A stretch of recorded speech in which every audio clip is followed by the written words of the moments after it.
Here we're asked to simplify a complex rational expression using the LCD. So let's begin by finding the LCD of all the given fractions. In this case we have an x, a y squared, and an x squared. Now after some thought we determined that the LCD is x squared times y squared. And so we choose to multiply both the numerator and the denominator, in this case by x squared y squared. And that's where we start.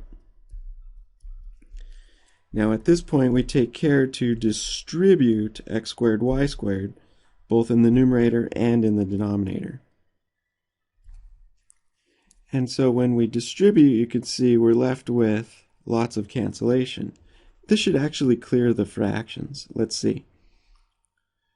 The factor y squared divides out with y squared here, and x squared divides out with x squared there. And we're left with, in the numerator, x squared minus y squared. Now in the denominator, a y cancels here and an x cancels. And that leaves us with x squared y plus x y squared in the denominator. And so yeah, when you multiply the numerator and denominator by that LCD, notice the fractions are cleared, and at this point we're left with a rational expression that can be factored. In the numerator I notice difference of squares.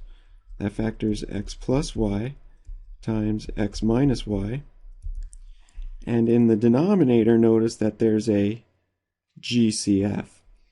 And it looks like the GCF is x times y. So factoring out an x times y, we'll be left with an x plus y. Now in this section we're assuming all variable expressions in the denominator do not evaluate to 0. So we're safe to cancel factors. In this case we'll divide out the factor x plus y, and that leaves us with our final result, x minus y divided by x times y.